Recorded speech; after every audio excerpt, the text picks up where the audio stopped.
Hi there, Angela Tanger here, and I've got a question for you. What do you do when your root chakra gets flipped upside down?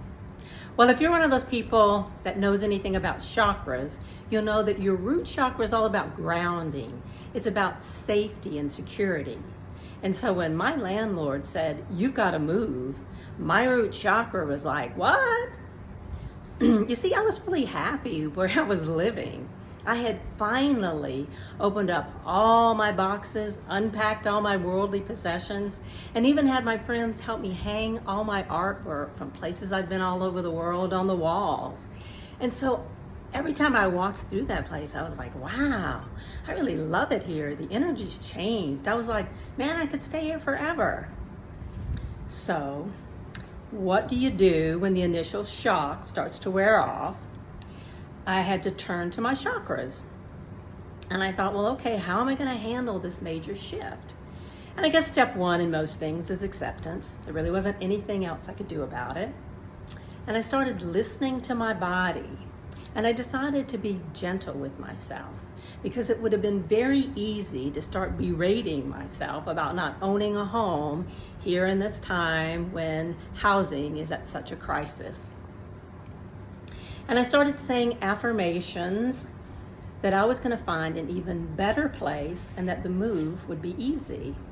And guess what? The universe delivered. I found a new condo that's much nicer, and it even has a lovelier view. So next step was to prepare for the move. And I'm one of those people that has had a lot of experience in moving. And I was even joking around with a friend of mine who was helping me move my mother's chandelier. And I said, you know, my husband and I moved so many times. I said, I think we moved like 9 times in 14 years. And it got to where there were things we just didn't unpack, like those boxes of books. Those books you just can't get rid of, but yet you know you're never going to read them again.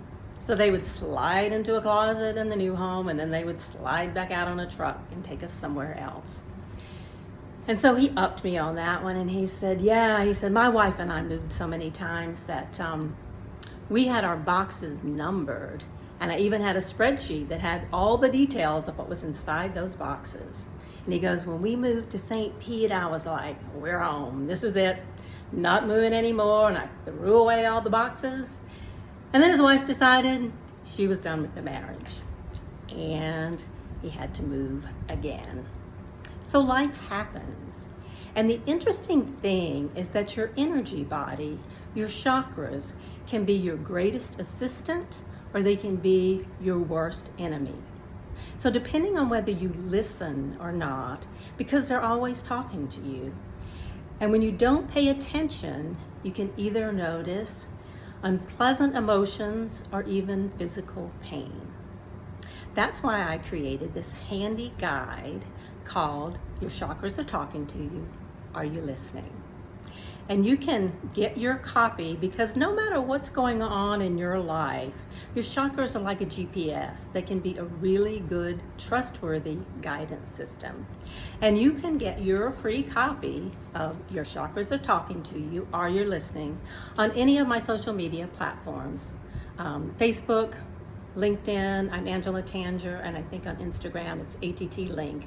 And I've got a little Linktree menu, so you can go there and get your copy. So your chakras will thank you in more ways than you can even imagine. Bye for now.